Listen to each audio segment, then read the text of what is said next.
Mesdames et messieurs, bonjour, je m'appelle encore. Aujourd'hui encore, Dieu va nous parler, Dieu va nous donner de vrais conseils.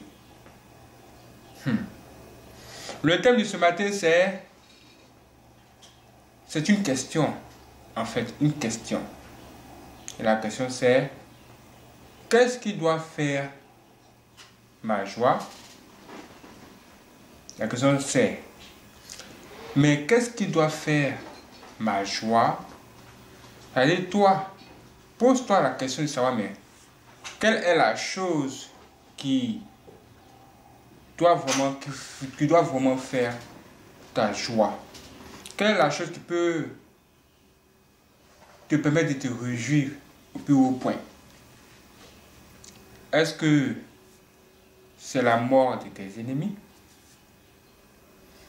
Est-ce que c'est le fait d'avoir quelque chose que tu recherchais depuis longtemps, mais sur la terre ici?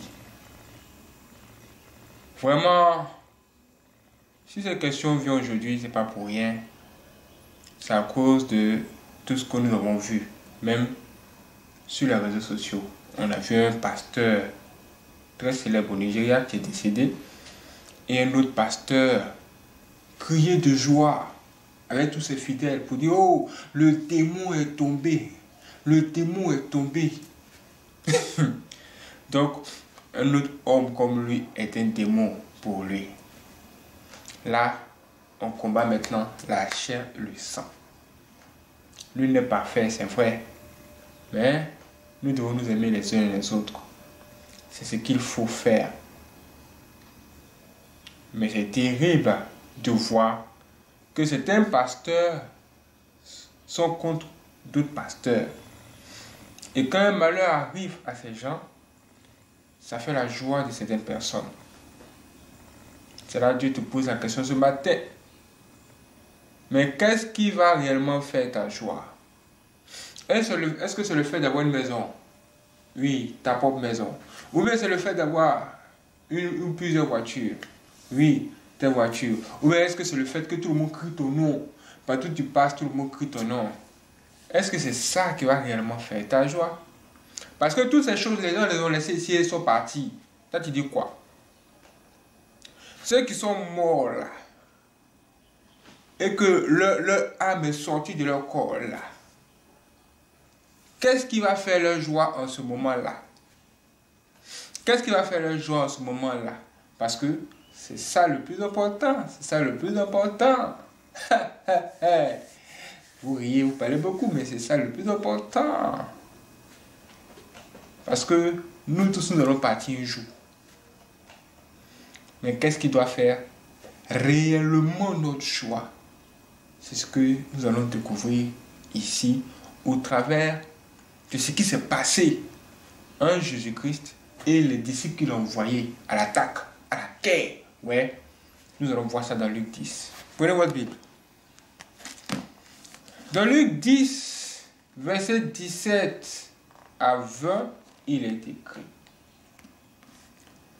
On dit, les 70 revinrent avec joie, disant: Seigneur, les démons même nous sont soumis en ton nom. Qui parle? Ce sont les 70 personnes, les 70 pasteurs que Dieu envoie, que le Seigneur Christ a envoyé en guerre contre le diable et ses démons et ses œuvres. Ouais. Et ces 70 qui sont partis là, ils ont gagné la guerre. Donc, comme ils ont gagné, ils ont eu la victoire, ils reviennent pour rendre compte à leur maître avec joie.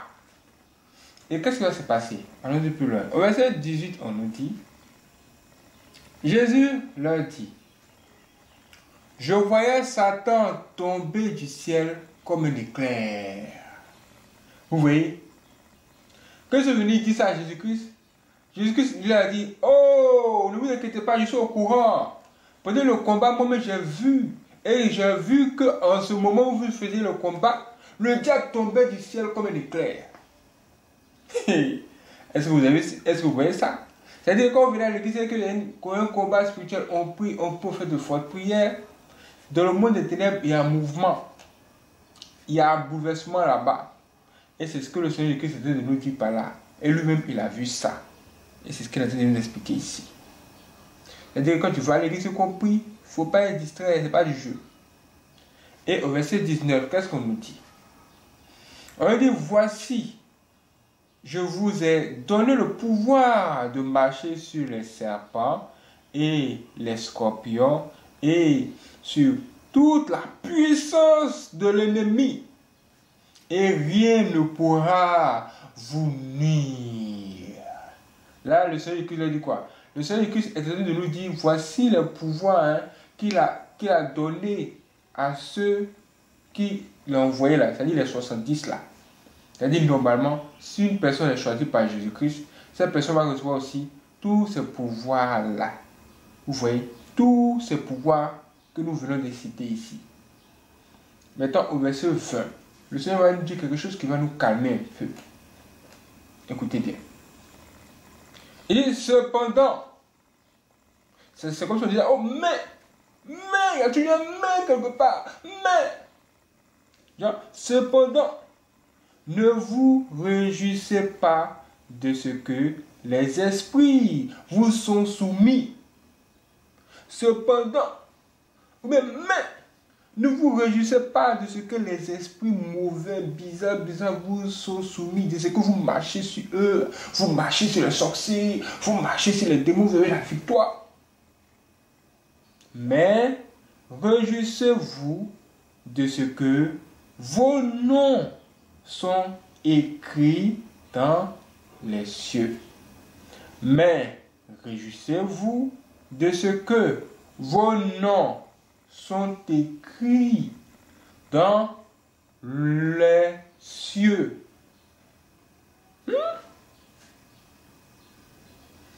Ça veut dire que la fin d'une chose vaut mieux que son commencement. Si tu fais tout ce combat que ton nom n'est pas écrit dans le royaume des cieux, tu n'as rien fait.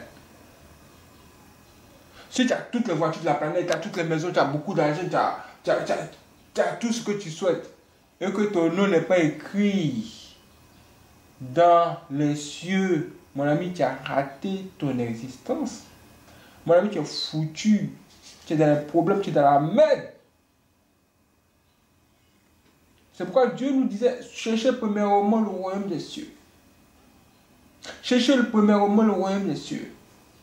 C'est-à-dire, tu dois chercher à ce que ton nom soit écrit dans les cieux. C'est-à-dire, Dieu doit te reconnaître. Quand Dieu te voit, il doit t'identifier comme son fils, comme sa fille. Et une fois que Dieu te reconnaît, automatiquement, toi, tu peux te réjouir.